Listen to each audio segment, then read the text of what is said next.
네, 오늘 우리가 사무엘상 19장입니다. 사무엘상 19장은 이제 다윗이 그 사울 왕에게 쫓겨다니는 그 목숨을 유지하기 위해서 쫓겨다니는 그 고난의 시작입니다. 고난이 이제 시작되는 다윗에게 있어서 이 고난이 시작되는 그 시작 첫 장면이기 때문에 여기에서 오늘 다윗이 왜 이와 같은 고난을 당해야 했는가, 다윗이 왜 다윗의 고난에는 어떠한 의미가 있는가 하는 것을 먼저 이렇게 딱 그 정립하고 나서 이 이후에 다윗이 계속해서 쫓겨다니는 가운데 그가 무엇을 배워야 하는지, 그가 그 고난을 통해서 어떤 의미를 그가 깨달아야 하는지를 오늘 이게 정의를 하고 그 다음에 그 20장부터 이어지는 다윗의 같은 모습들을 우리가 살펴보아야 혼동되지 않습니다. 그래서 오늘 그 사무엘상 19장의 제목은 하나님은 자기 사람들을 고난으로 훈련하신다 라는 제목으로 말씀을 드리겠습니다. 하나님은 자기 사람들을 고난으로 훈련하신다. 이게 참 어떻게 보면 좀 역설일 수도 있습니다. 자기 사람들을 고난을 주신다. 그래서 이제 우리가 이 고난을 당할 때 그 고난이 우리에게 어떤 의미가 있는지를 오늘 자세하게 한번 다뤄보기로 원합니다. 하나님은 사람들과 함께 일하는 것을 기뻐하십니다. 사람들을 불러서 하나님의 뜻, 하나님의 계획을 사람들이 순종함으로 그 일을 자발적으로 하나님의 그 뜻에 자기를 드리고 헌신하고, 그래서 그 하나님의 뜻을 위해서 자기의 삶을 드리는 그와 같은 사람들을 하나님은 찾으십니다. 그래서 그 같은 사람들을 보게 되면 그 사람들을 불러서 하나님께서 그들과 함께 일을 하시는 것이죠. 그래서 하나님은 이렇게 하나님의 뜻을 이루기 위해서 헌신된 사람들을 부르셔서 그들과 함께 일을 하시는데, 그래서 그 사람들에게 능력도 주시고 또 기회도 주십니다. 그렇죠? 사람들이 하나님께서 사람들을 부르셨을 때 그 부른 사람에게는 반드시 하나님의 일을 감당할 수 있도록 능력을 주시는 것입니다. 그리고 그에게 그 능력을 또 사용할 수 있도록, 그래서 하나님께 영광을 돌릴 수 있도록 기회도 주십니다. 근데 우리가 종종 착각하는 것은 내가 어떤 능력이 있어야 하나님의 일을 할 수 있다고 생각하고, 나에게 어떤 기회가 주어져야 내가 하나님의 일을 할 수 있다고 생각해서 내 스스로 그와 같은 능력과 기회를 얻으려고 막 애를 쓰는 이와 같은 모습들을 보게 됩니다. 근데 그렇지 않습니다. 그것은 반대입니다. 하나님께서는 그 사람의 중심을 보시고 하나님께 그가 드려진 사람인가, 순종하는 사람인가를 보시지 그가 얼마나 큰 능력이 있는가를 보셔서 그를 사용하시지는 않는다는 것입니다. 왜냐하면 모든 능력의 근원은 하나님이시기 때문에 그렇습니다.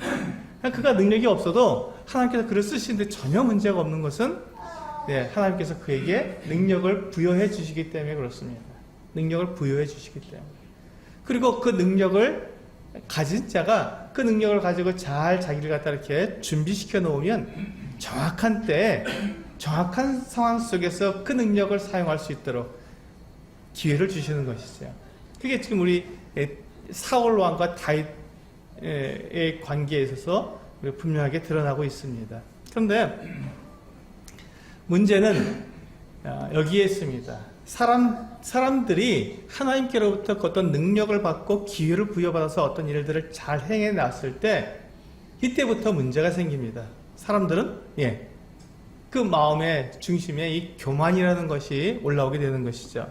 그래서 사람들은 대부분 이 교만해져서 하나님을 떠나서 스스로 높아진다는 것입니다. 이게 문제죠. 그래서 우리가 지금 보고 있는 이 사무엘상에서 지금 우리가 계속 살펴보고 있는 사울 왕이 바로 그에 대한 대표적인 인물입니다. 그가 하나님께로부터 왕으로 그가 이렇게 세워지기 전에는 굉장히 겸손했습니다. 그리고 하나님을 높일 줄도 알았고요. 그가 사람들 앞에서 인격적으로 그가 행동할 줄도 알았습니다. 그런데 그가 왕이 되었을 때 그의 마음이 달라졌습니다. 변했습니다. 어떻게 변했습니까? 그는 자기의 그 능력과 그 권위를 드러내고 싶었습니다. 그리고 자기가 그 왕이 될 만한 자격이 있는 자라는 그 인정을 받고 싶어 했습니다. 이게 문제입니다.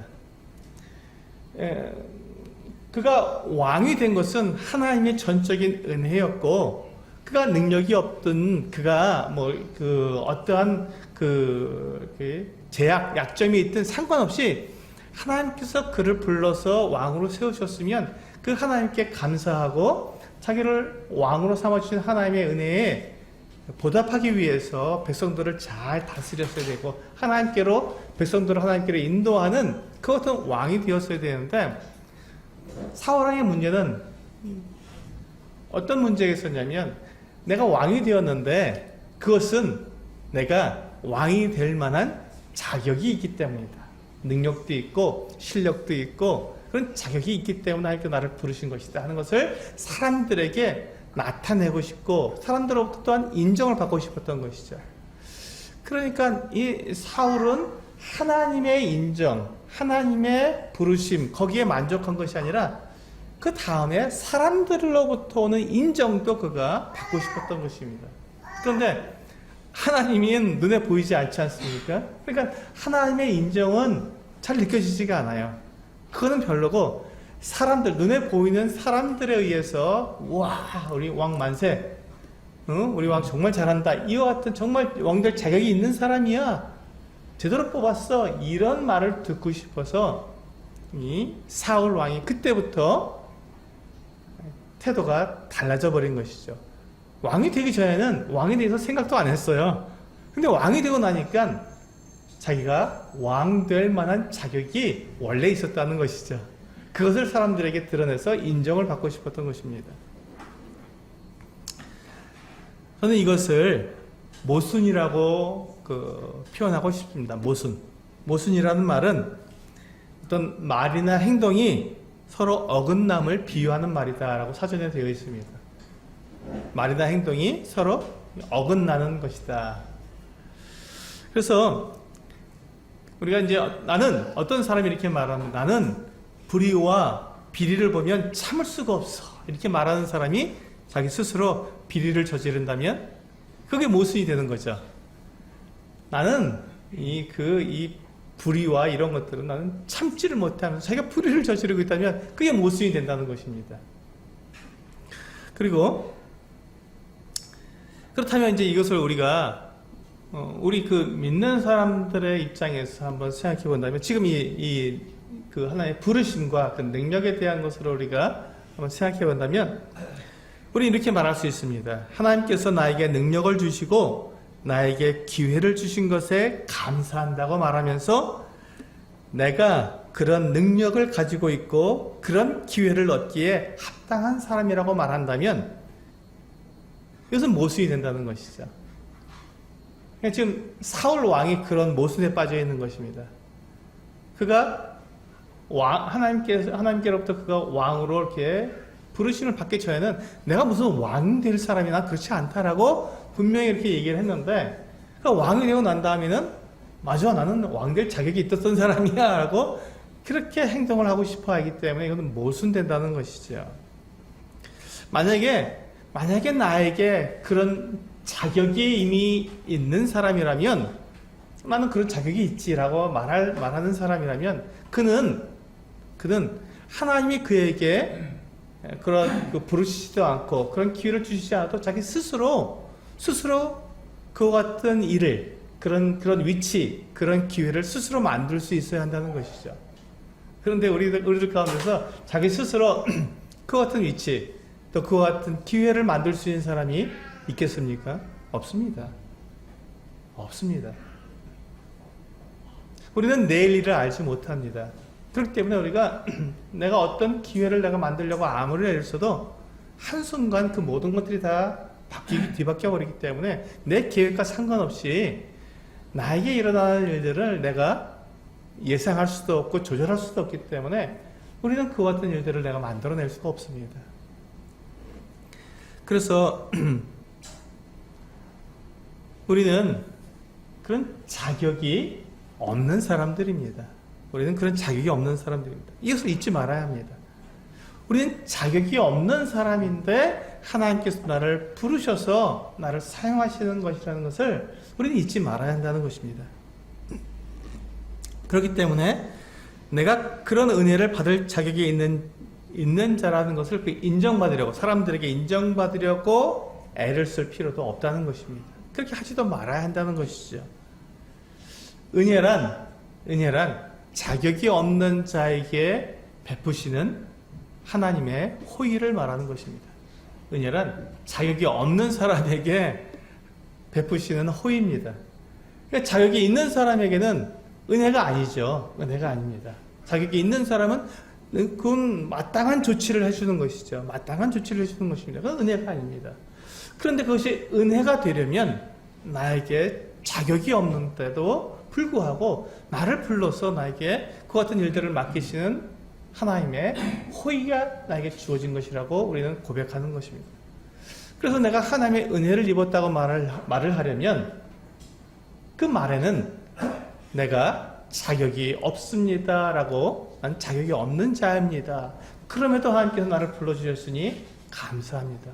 우리가 이렇게 구원받은 것, 또 우리가 하나님께 예배 드릴 수 있는 것, 우리가 이렇게 교회로 모여서 하나님의 뜻을 이루어 나가는 그 같은 하나님의 사람들이 된 이 모든 것들이 우리에게 어떤 자격이 있어서 내가 그렇게 부르심을 받은 사람이라고 생각한다면 그건 오해죠.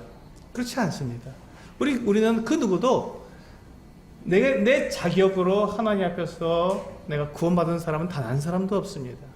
내가 자격이 있어서 이 교회로 우리를 부르심을 받아서 하나님의 이 놀라운, 이 영광스러운 이 일들을 감당해서 나아갈 자격을 갖춘 사람 단 한 사람도 없습니다. 우리는 하나님의 은혜를 알지 못했고, 하나님의 영광도 알지 못했고, 이 영원한 나라에서 알지 못했고, 우리는 다만 이 땅에서 어떻게 하면 내 육체를 위해서, 어떻게 하면 내 배를 위해서 내가 살아갈 것인가, 거기에 우리는 집중해 있었고, 또 그것을 위해서 세상에서 우리에게 가르쳐주는 그와 같은 방법들을 따라 살던 그와 같은 세속적인 사람들이었습니다. 우리는 하나님의 그 영원한, 거룩하고 영원한 이 영광스러운 뜻과는 전혀 관계없이 살던 사람들이었습니다. 그런데 하나님께서 그 자격이 없고 정말 죄인이고 거룩함과 전혀 상관없는 우리를 부르셔서 그 거룩한 일들을 우리에게 맡겨주신 것이죠. 그 일을 하도록 우리에게 기회를 주신 것입니다. 뿐만 아니라 우리가 이 일을 통해서 이 세상에서 오는 그 어떤 유혹과 또 위협과 이 모든 것들을 이겨낼 수 있도록 우리에게 능력도 주셔서 우리가 이 하나님의 말씀을 통해서 우리가 살아갈 수 있도록 우리를 그렇게 인도해 가주시는 이 같은 은혜도 우리가 입고 있는 것이죠. 만약에 우리가 내가 아니면 이런 일을 누가 감당할 수 있으리요. 그렇지, 나니까 이 일을 감당하지라고 우리가 생각한다면 그 순간 우리는 교만이고 하나님의 은혜를 거절하는 그와 같은 어리석음이 되는 것입니다. 사울 왕이 하나님께로부터 버림받은 그 이유가 바로 이 교만 때문이었습니다. 그래, 나야, 내가 이렇게 용맹하고 내가 이렇게 전쟁을 잘하고 내가 이렇게 잘 다스리기 때문에 하나님께서 나를 왕으로 삼으신 것이지 라는 교만이 그의 마음속에 파고들었을 때 그는 이제 하나님을 떠나서 사람들에게 인정을 받고 싶어 했고, 그 사람들의 인정을 받기 위해서 그는 하나님을 오히려 떠나가 버리는 이 정말 모순된 그 같은 삶을 그가 살게 된 것이라는 것입니다. 이제 사울왕은 이제 하나님께 버림을 받았기 때문에 이제 사울왕을 대신해서 다른 사람이 왕이 되어야 했습니다. 그 사람은 바로 다윗이죠. 다윗이 어떤 지명을 받았는데, 그래서 이 다윗은 사울 왕과 달라야 했습니다. 달라야 했습니다. 이 다윗이 그 왕이 되는 것, 그리고 그가 사람들을 다스리는 것, 이 같은 것은 다윗이 가진 어떤 자격 때문이 아니라 하나님의 은혜라는 것을 그가 알고, 그래서 하나님의 은혜에 합당하게 그가 자신을 겸손하게 하나님 앞에서 그가 살아가야 했기 때문에 그는 그가 왕의 자리에 앉기 전에 바로 이 다윗이 그와 같은 자기를 낮추고 하나님의 은혜를 기억할 수 있는 훈련을 받아야 했던 것입니다. 그의 훈련이 필요했습니다. 근데 이 훈련이 어마어마한 혹독한 훈련입니다. 다윗은 이제 그 혹독한 정말 끔찍한 생각하기도 어려운 그 같은 고난에 그가 들어가기 위한 입문, 지금 이제 처음 입문입니다. 이 19장이 이제 입문입니다.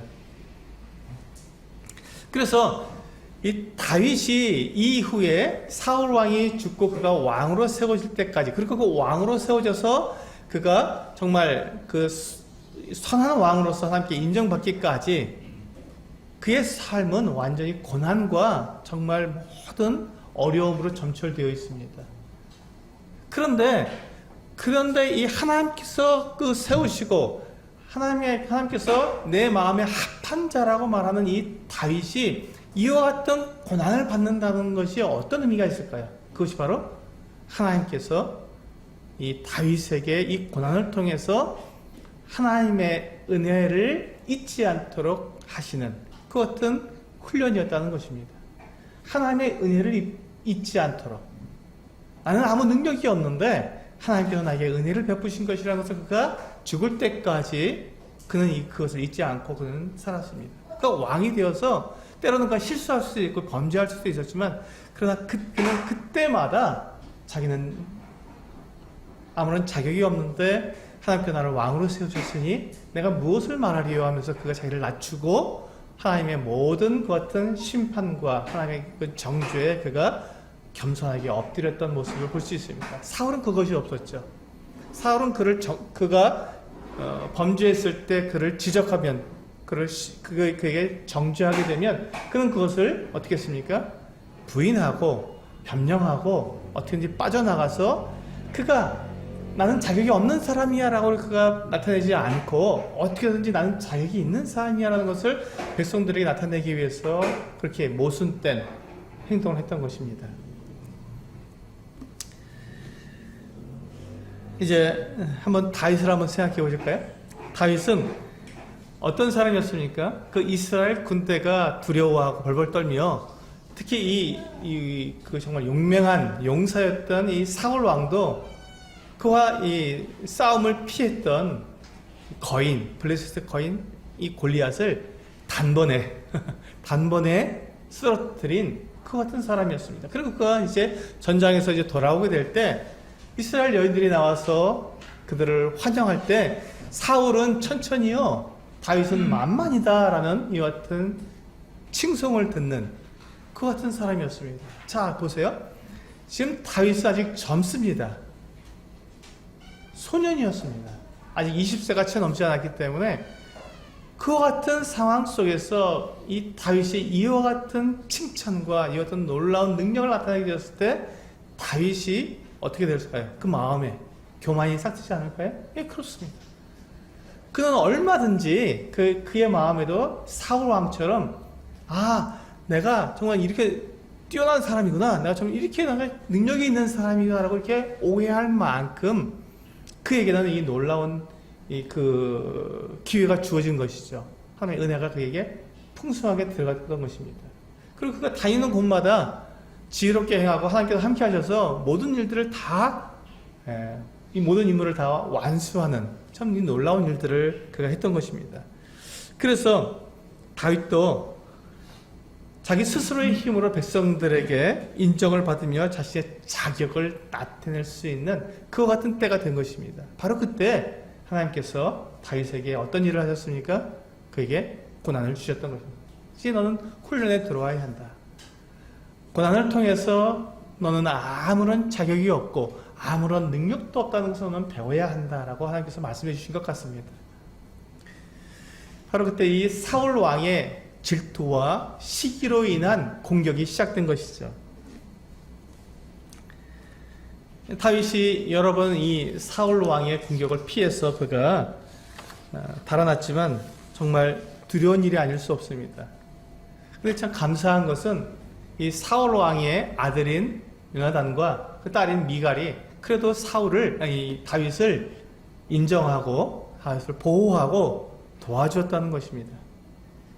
그 아버지 사울은 그 다윗에 대한 자기 권력과 또 왕권 이 모든 것들에 대한 집착 때문에 이 다윗을 죽이려고 했지만 요나단과 미갈은 그래도 이 다윗을 보호하고 지켜주려고 하는 그 같은 모습을 가지고 있는 것이 그나마 다윗에게는 위안이 되었던 것이죠.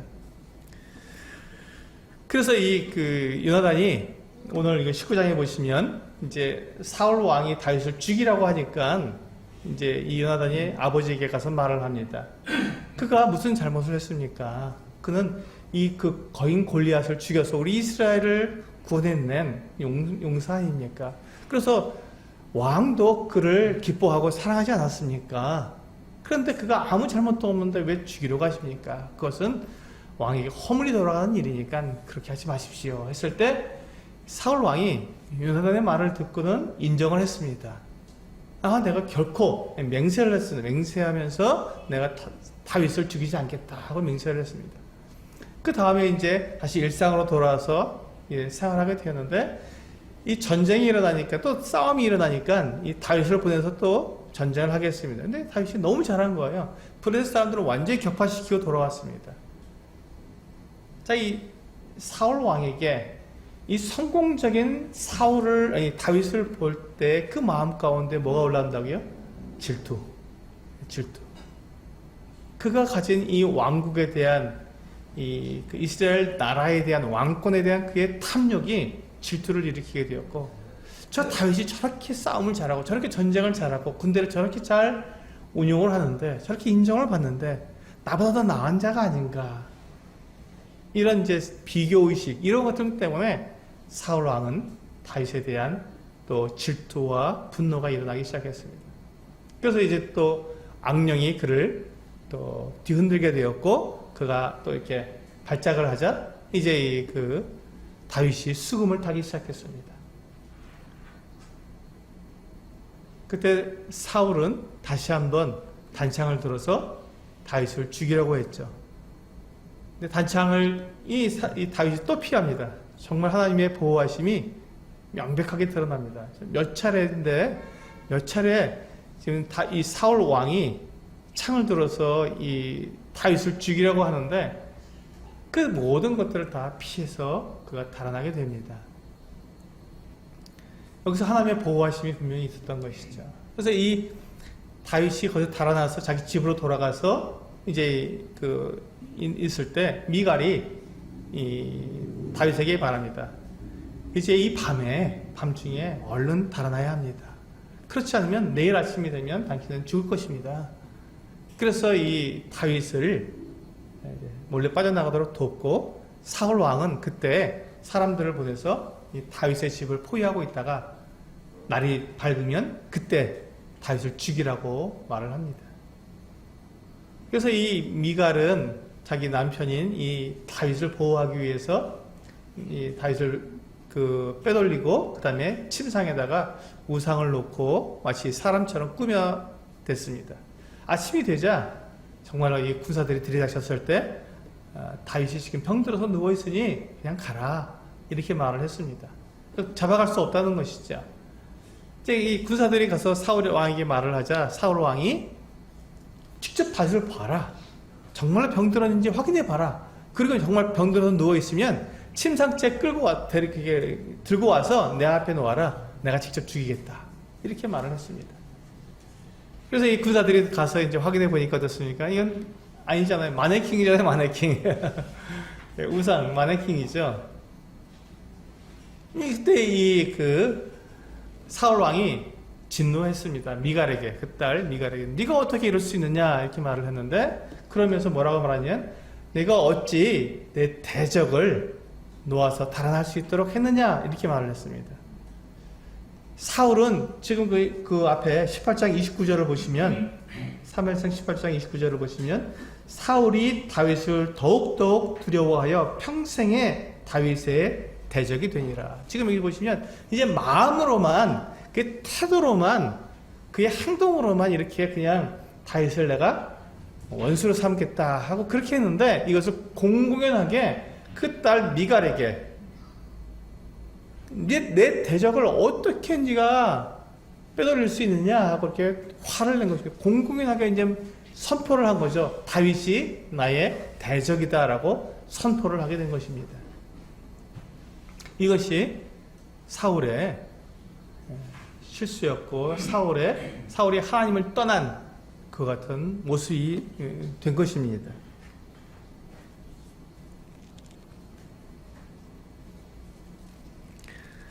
한번 생각해 보세요. 지금 이 사무엘이 이 사울 왕에게 2번이나 이제 당신의 왕권은 끝났고, 하나님께서는 당신 대신 이 나라의 왕으로 세워질 다른 사람을 이미 준비하셨습니다.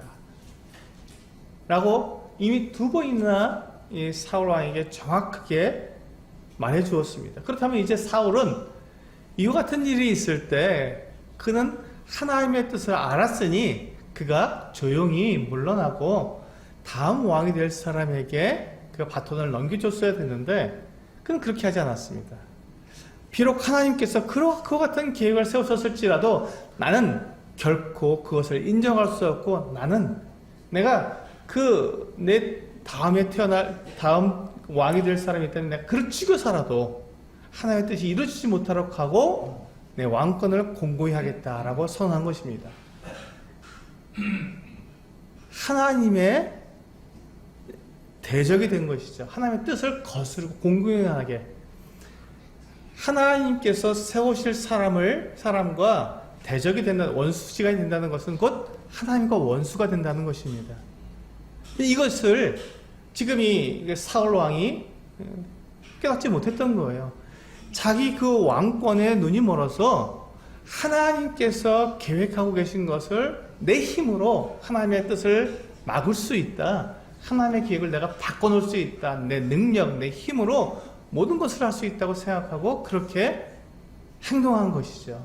이것이 사울의 크나큰 죄악이었습니다. 이제 사울 왕은 그와 같이 하나님의 뜻을 정면으로 대적했는데, 우리는 이와 같이 우리가 하나님의 뜻, 하나님의 계획을 우리가 알게 되었을 때, 만약에 그것이 내 생각, 내 계획과 다르다면 우리는 신속히 내 생각, 내 계획을 버리고 하나님의 뜻에 나를 맞추어야 합니다. 그렇지 않으면 내가 내 생각, 내 계획을 고집하는 그 시간 동안 하나님의 원수로 살아가는 것이니까요.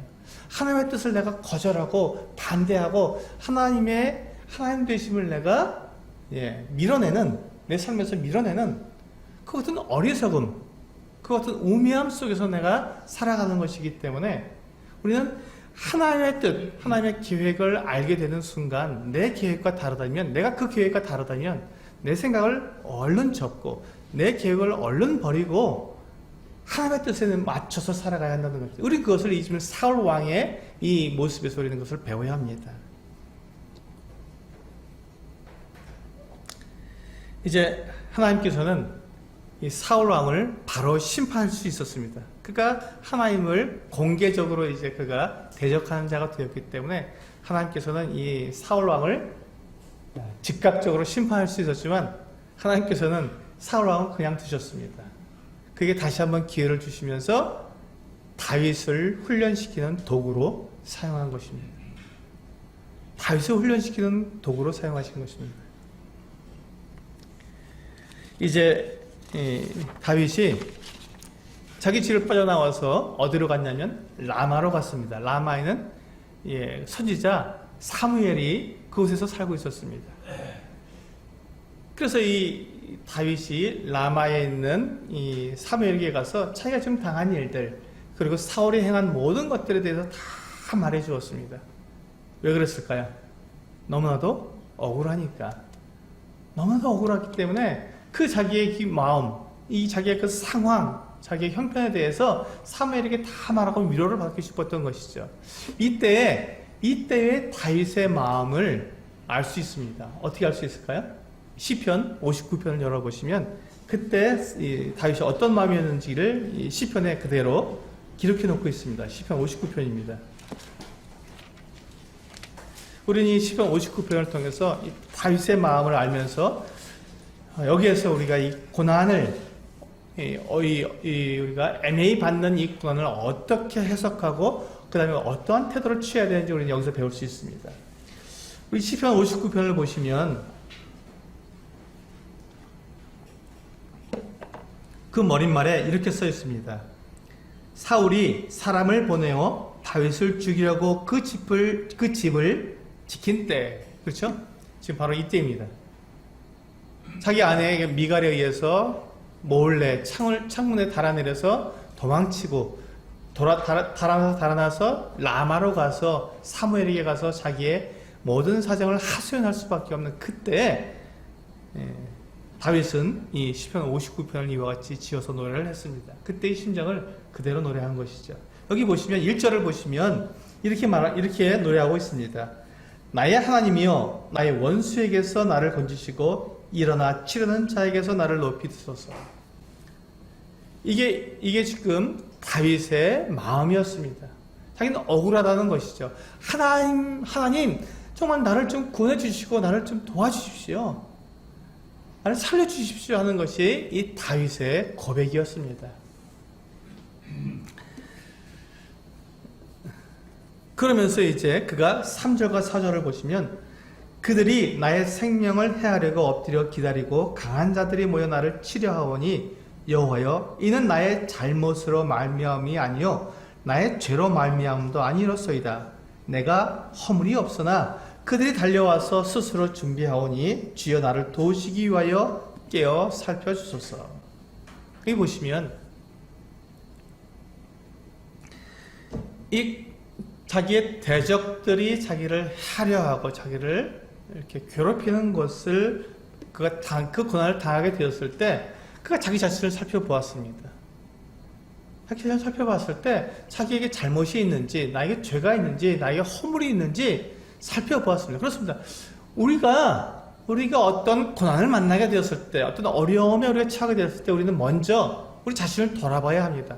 혹시 이것이 나의 잘못에 대한 하나님의 경고는 아닐까 하고 우리는 돌아봐야 합니다. 맞습니다. 그런데 만약에 우리가 돌아보게 되었을 때 내가 명백한 내가 어떤 행위로 드러나던 죄나 그런 잘못이나 허물이 없다면 그렇다면 우리는 이것을 내 죄에 대한 징계로 보는 것이 아니라 하나님의 훈련으로 우리는 봐야 합니다. 내가 애매하게 고난을 받는 거구나 하고 다윗과 같은 상황에 내가 들어있다는 것을 알고 이제부터 다윗이 고백하는 이 고백을 통해서 그것을 어떻게 해석해야 애매히 받는 고난을 내가 어떻게 해석해야 되는지 어떤 태도를 취해야 되는지 우리는 여기서 배워야 합니다. 여기 보시면 5절에 보시면 주님은 만군의 하나님 여호와 이스라엘의 하나님이시오니 일어나 모든 나라들을 벌하소서 악을 행하는 모든 자들에게 은혜를 베푸지 마소서. 굉장히 강하지요. 얼마나 이 다윗의 마음에 억울함이 가득하면 자기를 괴롭히고 애매히 자기를 박해하는 사람들에 대한 원망을 지금 하고 있는 거죠. 그런데 여기서 보시면 여기서 우리가 주의해서 보아야 할 것이 무엇이냐면 그가 그와 같은 고난을 당할 때 그의 원망의 대상이 누구이며 그가 누구를 의지하고 있는지를 보셔야 하는 것입니다. 그는 누구를 원망하고 있습니까? 자기를 대적하는 사람을 원망하지 하나님을 원망하지 않았습니다. 그리고 그는 하나님께 전적으로 자기 자신을 맡겨서 의지하고 있었습니다. 이것이 애매히 고난받는 사람들이 반드시 취해야 할 그와 같은 태도입니다. 우리는 때때로 내가 감당이 어려운 어떤 어려움에 들어가거나 내가 잘못도 없는데 내가 믿음 때문에 어떤 애매한 고난, 정말 아무 잘못 없이 받는 그런 무고한 고난을 당하게 될 때 하나님 정말 왜 나한테 이러십니까? 정말 이러실 수 있는 것입니까? 왜 나에게 이런 어려움이 닥치게 하십니까? 하나님 이거 너무한 건 아닙니까? 하고 하나님을 원망하기가 참 쉽습니다. 1차적으로. 그런데 다윗을 보면 다윗은 결코 하나님을 원망하지 않았다는 것입니다. 지금 정말 너무 억울하잖아요. 하나님의 편에 서서 자기 목숨을 내놓고 골리앗을 죽였고 하나님께서 주시는 그 지혜대로 그 블레셋 군대들을 물리침으로써 그가 이스라엘을 보호했는데 그건 잘했습니다. 하나님의 뜻에 합당하게 했습니다. 그런데 그가 아무런 문제 없는데 애매하게 이 사울 왕에게 자기 목숨을 위협받으니 얼마나 억울하고 얼마나 답답할 노릇이겠습니까? 근데 바로 그때 하나님 도대체 하나님 살아계신 거 맞습니까? 하나님 도대체 이게 뭡니까? 나를 왜 가만히 있는 나라 갖다가 왕으로 세우신다 그러고 이렇게 하고 이와 같은 어려움을 나에게 겪게 하십니까? 하나님 정말 너무하십니다. 이렇게 우리는 원망할 수 있는데 다윗은 그렇게 하지 않았다는 것입니다. 다윗은 결코 하나님을 원망하지 않았습니다. 이것이 중요합니다. 우리가 어떤 어려움을 당할 때 또 우리가 어떤 고난을 당할 때 그것이 하나님께서 나를 미워하시거나 하나님께서 나를 갖다 골리려고 그와 같은 일을 하시는 것이 아니라는 것입니다. 하나님은 우리에 대해서 계획을 가지고 계십니다.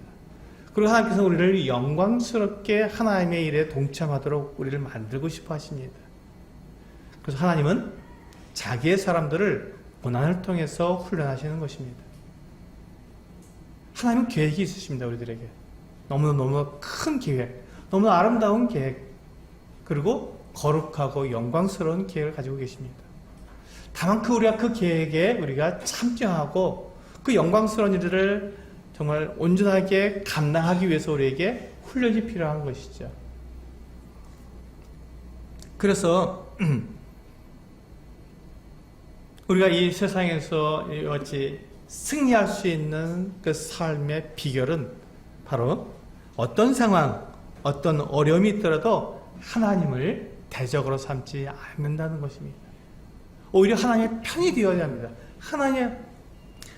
내가 어려움이 있고 고난이 있고 그 같은 어떤 위협이 나에게 다가올 때 우리는 누구에게 피해야 합니까? 하나님께로 피해야 한다는 것입니다. 하나님 편이 내가 하나님 편이 되어야 한다는 것입니다. 하나님을 인정하고 하나님의 그 능력과 그 보호하심에 내가 들어가서 하나님 편이 되어서 하나님과 함께 나의 대적을 대항할 수 있어야 한다는 것이죠. 만약에 이 자리에서 그 같은 상황 속에서 그 어려움과 고난을 받는 그 현장에서 하나님의 편이 되지 않고 오히려 하나님을 원망하고 하나님을 떠나는 하나님의 대적이 된다면 또 어디에서 도움을 얻으며 어디에서 그 세상, 자기를 대적하는 그 세상을 이길 수 있는 힘이 어디에서 나올 수 있겠습니까? 여기서 우리는 분명하게 우리는 기준을 세워야 합니다. 우리가 어렵고 힘들고 정말 내가 감당할 수 없는 고난이 올 때 하나님을 원망하는 것이 아니라 오히려 하나님 편이 되어서 하나님만이 나를 도우실 수 있습니다. 하나님만이 나의 힘이십니다. 하나님만이 나의 하나님이 되시기 때문에 하나님 저를 도우소서 하고 하나님 편이 되어야 한다는 것입니다. 우리는 때때로 그 어떤 어려움이 있을 때 하나님을 등지고 떠나서 하나님 제가 없이도 하나님께서 어떻게 일을 하시는지 제가 보겠습니다. 요나처럼 그렇게 우리는 행할 수 있습니다. 그러면서 우리가 일부러 우리는 하나님 앞에서 범죄할 수도 있습니다. 나 마음껏 망가질 테니까 하나님 한번 어떻게 하는지 보겠습니다라고 그렇게 정말 무모한 행동을 할 수도 있다는 것입니다. 사람들 마음속에 그런 어리석음이 있습니다.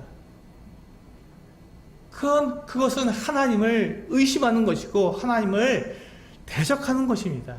그건 사람이 해서는 안 되는 가장 어리석은 행동이죠. 바로 그때 우리는 오히려 하나님의 하나님 되심을 우리가 인정하고 하나님의 그 거룩하심을 우리가 인정하면서 하나님 편에 서서 하나님 제가 이와 같은 어려움이 있습니다. 정말 이건 너무나 억울합니다. 저는 아무 잘못이 없는데 이와 같은 일들을 당하고 있습니다. 하나님이 아시지 않습니까? 하나님 저를 도우소서. 제가 하나님 편에 서겠습니다. 하나님 저를 인도해 주시옵소서 하고 하나님께 나아가는 오히려 하나님 편에 서는 그래서 하나님의 그 능력으로 이 세상의 모든 위협과 그 모든 고난을 이겨낼 수 있는 그 승리의 삶을 그때 비로소 살 수 있게 된다는 것입니다. 우리 시편 59편을 보시면, 네, 전체를 한번 읽어보시면 참 좋을 텐데요. 우리 맨 마지막에 16절과 17절이 이제 다윗의 기도입니다. 요거 같이 한번 읽어보시겠어요? 같이 한번 읽어보겠습니다. 16절, 17절 시작. 나는 주의 힘을 노래하며 아침에 주의 인자심을 높이 부르리니 주는 나의 요새이시며 나의 환난날의 피난처이심이니이다. 나의 힘이시여 내가 주께 찬송하오리니 하나님은 나의 요새이시며 나를 긍휼히 여기시는 하나님이심이니이다. 우리가 고난을 당할 때 이와 같이 하나님을 노래하시길 바랍니다. 이 말씀을 기억하시고 암송하시면서 하나님을 찬양하시고 하나님 편이 되시기를 원합니다. 그렇게 될 때 우리는 세상을 이길 수 있습니다. 그렇게 할 때 우리는 세상을 이길 수 있습니다.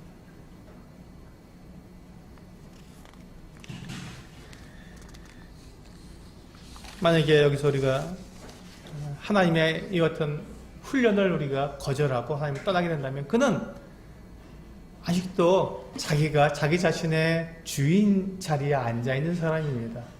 아직도 그 자기 자신의 전 인생을 하나님께 내어드리지 못한 그 같은 자기 스스로 자기를 지금 주인처럼 자기 삶을 이끌어가는 그 같은 사람의 모습인 것입니다. 이제 다윗이 이와 같이 노래한 것처럼 주님은 나의 요새이시고 환난날의 피난처이시고 나의 힘이며 나의 요새이시며 나를 긍휼히 여기시는 하나님으로 고백하는 이 고백이 우리로 하여금 하나님을 내 편으로 삼고 내가 하나님 편이 되고 바로 그 같은 모습이 될 것입니다. 이것이 바로 21세기를 살아가는 우리 성도들의 모습이어야 한다고 저는 생각합니다. 이제 사울 왕이 라마에 가 있는 다윗의 소식을 듣고는 다윗을 붙잡으러 또 사람 군대를 보냈습니다. 그때 이제 다윗이 사무엘과 함께 이와 같은 자기의 마음을 다 토로하고 나는 너무 억울하다는 이와 같은 말을 했을 때 사무엘이 이 다윗을 데리고 나요스로 가게 됩니다. 이 나요스는 기숙사입니다. 기숙사. 나요스는 기숙사인데, 그러니까 선지자, 이 사무엘에게 와서 선지자 훈련을 받는 생도들이 머물고 있었던 그 기숙사입니다. 그러니까 라마 나요시라는 것은 라마에 있는 선지자 학교 이렇게 생각하셔도 상관이 없습니다. 그래서 그 생도들이 모여 살고 있는 그 나요스로 이 사무엘이 다윗을 데리고 가서 거기 들어갑니다. 기숙사로 들어가게 됩니다. 거기서 함께 지내게 되는 것이죠. 그래서 이제 이 사울 왕이 거기서 사람을 보내서 군사를 보내서 잡아라고 합니다. 가만 보십시오. 다윗이 이와 같이 지금 이와 같은 시편 59편에 있는 노래처럼 이렇게 그가 하나님 편이 되어서 하나님을 의지했을 때 하나님께서 그를 어떻게 보호하시는지 바로 이 라마 나요세서의 이 같은 이 사건을 통해서 우리는 알 수 있습니다. 군사들이 왔는데 라마 나요세 그들 군사들이 들어갔을 때 어떻게 되냐면 그들이 그 다윗을 잡아가야 할 사람들을 위해서 그들도 선지자처럼 예언을 하는 것입니다. 이 예언을 했다는 것은 뭐냐면 신령한 노래를 불렀다는 말입니다. 하나님을 찬미하는 노래들을 막 부른 겁니다. 감동이 돼서 하나님의 영에 감동을 입어서 주체할 수 없이 하나님을 찬양하는 노래를 부르고 있는 거예요. 그런데 이제 그런 상태에서 다윗을 잡아갈 수가 없죠. 못 잡아가는 거예요. 그러니까 사울 왕이 또다시 군사를 보냈습니다. 근데 그 두 번째 간 사람들도 똑같이 라마 나요스에 딱 들어갔을 때 그들도 똑같이 예언을 한 것입니다. 세 번째까지 또 보냈습니다. 근데 세 번째 다 나요스에 들어가자마자 이 사람들이 다윗을 잡아오는 것이 아니라 그래서 선지자 생도들과 함께 하나님을 찬미하는 예언을 하는 것입니다. 한번 생각해 보세요. 이게 무슨 일인가요? 이것이 무슨 일인가요? 만약에 이 다윗이 골짜기에 숨었거나 아니면 저 숲속에 숨었다면 이 사울이 군대를 파견할 수 없었습니다. 왜냐하면 잡을 수가 없지 않습니까? 골짜기 어디에 숨을지 모르니까, 숲속에 어디에 숨을지 모르니까, 달아나면 달아날 수, 완전히 다 개방된 곳이니까 동서남북 어디로든지 달아날 수 있지만, 기숙사에 숨어 있으면요 바로 잡죠. 기숙사만 딱 에워싸면 이건 뭐 도가니든 쥐입니다. 그래서 군사들을 보낸 거예요. 잡을 수 있으니까. 그러니까 라마 나요스에 숨은 다윗은 그가 붙잡힐 수밖에 없는, 잡혀갈 수밖에 없는 그런 어리석은 선택을 하게 된 것이죠.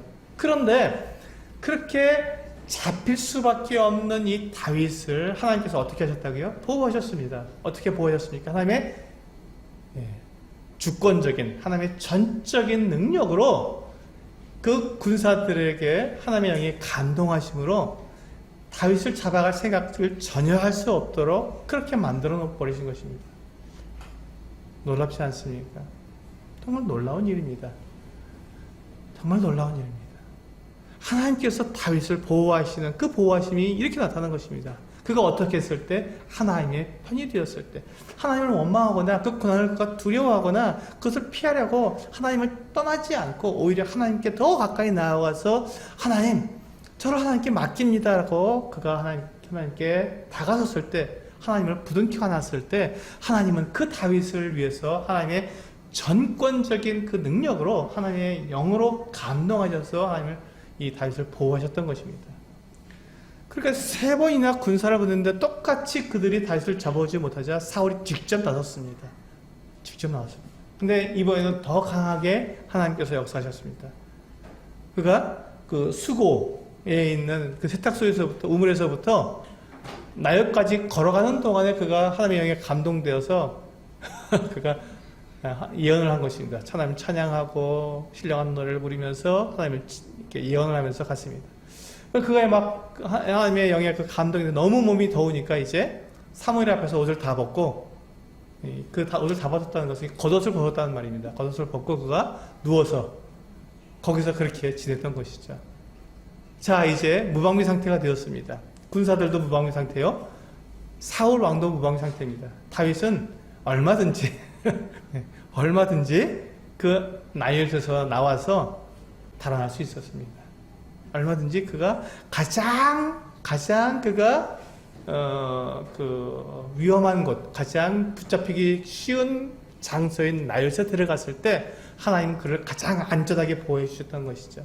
이것이 우리가 하나님께 피한 사람에 대한 하나님의 능력을 우리가 여기서 볼 수 있는 것이죠.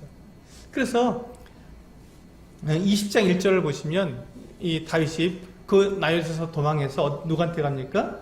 예, 요나단에게로 가서 거기서 이제 그 도망할 방법들을 마련하게 됩니다.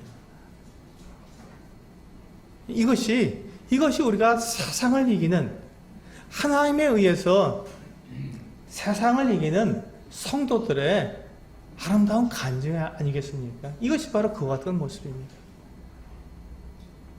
완전히 도관에 든 쥐와 같은 나에서 숨은 다윗이 하나님의 전권적인 능력에 의해서 그가 거기서 나에서 나와서 그가 달아날 수 있었던 것, 하나님의 그 같은 이 보호하심을 경험할 수 있었던 것, 그것이 하나님께 피한 자의 모습입니다. 그렇습니다. 이제 우리 시작 성경에서도 이와 같은 비슷한 모습을 한번 볼까요? 사도행전 4장을 보시면, 사도행전 4장은 그 앞장 3장에서 베드로와 요한이 성전에 기도하러 올라가다가 이 걷지 못하는 사람을 만나서 나사렛 예수 그리스도의 이름으로 그에게 그의 손을 잡아서 일으켰을 때 그 이 걷지 못하는 사람이 발과 발목에 힘을 얻고 그가 뛰어서서 걸으면서 성전에 들어가서 하나님을 찬양하는 이와 같은 놀라운 사건이 있었습니다. 그래서 사람들이 이제 이 베드로와 요한에게 몰려들었을 때 베드로와 요한이 그 백성들에게 바로 예수 그리스도께서 하나님의 아들이시고 그가 너희들이 그 붙잡아서 십자가에 못 박아 죽였지만 하나님이 살리셨다. 그래서 이 예수 그리스도께서 살아계시기 때문에 그 이름으로 이 사람이 나은 것이다. 라고 이야기해 주면서 예수 그리스도께서 하나님의 아들이심을 증언해 주었습니다. 그 모습을 본 이 사두개인들, 대제사장과 이 장로들과 사두개인들이 그 성전에서 부활을 가르치니까 그들을 군사들을 보내서 그 베드로와 요한을 붙잡아 오게 했습니다. 붙잡아 와서 이제 옥에 가두었다가 다음날 공회에서 신문을 하는데 이와 같은 모습입니다. 6절부터 보시면 사도행전 4장 6절과 7절을 보시면 같이 읽어볼까요? 시작. 대제사장 안나스와 가야바와 요한과 알렉산더와 및 대제사장의 문중이 다 참여하여 사도들을 가운데 세우고 묻되 너희가 무슨 권세와 누구의 이름으로 이 일을 행하였느냐. 여기 보시면 지금 이게 공회입니다. 공회. 유대인의 공회는요, 우리나라의 국회와 같은 모습인데, 유대인의 공회가 훨씬 더 그 유대인들 가운데 인정을 받았고 권위가 있었습니다.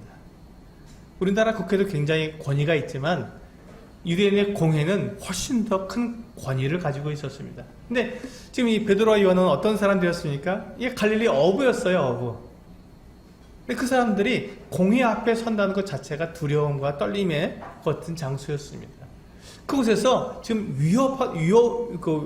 위협적인 말로 누구의 권세와 무슨 권세와 누구의 이름으로 이와 같은 일을 했느냐 하고 그를 신문했을 때 두려워 떨었어야 했지만 이 베드로와 요한이 8절에 보시면 9절에 보시면 만일 병자에게 행한 착한 일에 대하여 이 사람이 어떻게 구원을 받았냐고 오늘 우리에게 질문한다면 하면서 지금 자기들이 한 일이 어떤 일이라고요?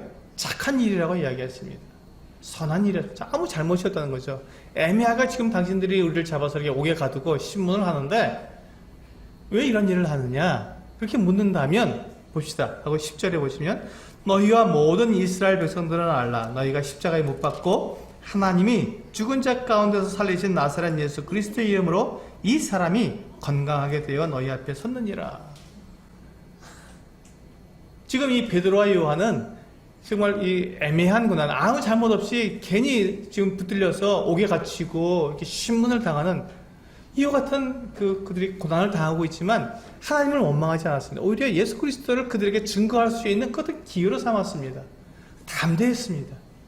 그들은 하나님 도대체 이게 무슨 일입니까? 제가 이렇게 착한 일을 하고 이렇게 선한 일을 했는데 하나님의 영광을 나타내는 일을 했는데 왜 저희가 옥에 갇혀야 합니까? 이거 너무한 거 아닙니까? 라고 하나님을 원망한 것이 아니라 하나님, 이게 저에게 주신 기회군요. 하고 그 대제사장과 이 백성의 장로들 앞에서 예수 그리스도께서 하나님의 아들이심을 증언하는 이 놀라운 기회로 삼은 것이죠.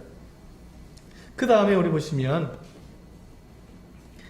그래서 이제 그 공회에서 어쩔 수 없이 이 사람들을 붙들어둘 수가 없으니까 위협하고 다시는 예수의 이름으로 이런 일들을 가르치지 말라 하고 내쫓았습니다. 그래서 돌아온 이 베드로와 요한이 우리 23절에 보시면 사도행전 4장 23절에 보시면 사도들의 노임에 그 동료에게 가서 제사장들과 장로들의 말을 다 알리니 그들이 듣고 한 마음으로 하나님께 소리를 높여 이르되 대주제여 천지와 바다와 그 가운데 만물을 지은 이시여 하고 이 애매한 고난을 받았지만 하나님을 원망한 것이 아니라 어떻게 했습니까? 오히려 한 마음이 되어서 하나님께 기도했다는 것입니다. 그리고 그 기도의 내용이 맨 마지막에 무엇이냐면 29절과 30절을 보시면 29절과 30절 같이 읽겠습니다. 시작. 주여 이제도 그들의 위협함을 그어보시옵고 또 종들로 하여금 담대히 하나님의 말씀을 전하게 하여 주시오며 손을 내밀어 병을 낫게 하시옵고 표적과 기사가 거룩한 종 예수의 이름으로 이루어지게 하옵소서 하더라. 보세요. 그들은 그렇던 위협을 당하고 그렇던 고난을 당했지만 그들은 이 복음을 전하는 일, 예수 그리스도의 증인이 되는 일을 결코 포기하지 않았습니다. 오히려 더 나아가서 더 그 같은 일을 하도록 자기를 도와달라고 그렇게 기도한 모습들을 보시죠. 이것이 바로 성도의 올바른 기도이고 올바른 태도입니다. 애매히 고난을 받을 때 우리가 취해야 될 같은 모습입니다. 하나님을 원망하는 것이 아니라, 하나님을 떠는 것이 아니라, 하나님을 등지고 하나님 도대체 나에게 왜 이렇게 하십니까? 라고 우리가 억울해하는 것이 아니라, 하나님 감사합니다. 하나님 제가 이렇게 억울한 고난을 당하는데 하나님만이 나의 힘이시고 하나님만이 나의 능력이시고 나의 피할 곳이니까 하나님만 저를 도우실 수 있으니 저를 도와주십시오. 제가 이 일을 계속해서 행할 수 있도록 저에게 능력도 주시고 저에게 힘도 주시고 저를 보호해 주십시오 하고 하나님께 더욱 나아가고 한 발짝 더 나아가서 하나님을 껴안는, 하나님을 부둥켜 안는 그 같은 모습으로 하나님께 나아가게 되었을 때 그들을 하나님께서 사용하시는 것입니다. 하나님은 자기 사람들을 고난을 통해 훈련하십니다.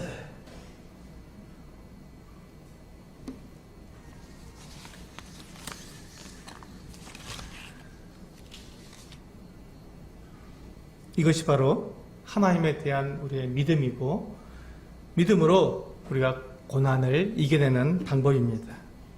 그렇게 되었을 때 이 정말 작은 자, 갈릴리 어부들이었던 베드로와 요한 또 그 사도들이 하나님의 용사가 되어서 전 세계에 모든 곳에 방방 곳곳에 나가서 복음을 전하고 하나님의 이 교회를 전 세계에 퍼뜨리게 된 그와 같은 하나님의 용사들이 되었던 것입니다. 오늘 우리도 그와 동일한 믿음을 가지고 있는 사람들입니다. 그리고 동일한 부탁을 우리도 받은 사람들이고 동일한 믿음과 동일한 하나님을 섬기고 있는 사람들입니다. 우리가 이 땅에서 당연히 애매한 고난을 우리도 받을 것입니다. 억울하게 고난을 당할 수 있습니다. 바로 그때 우리는 하나님을 원망하는 것이 아니라 오히려 하나님 앞에 더욱더 한 걸음 더 나아가서 하나님을 의지하고 세상을 당당하게 대적하고 승리하는 우리 성도님들 되시기를 원합니다. 기도하시겠습니다.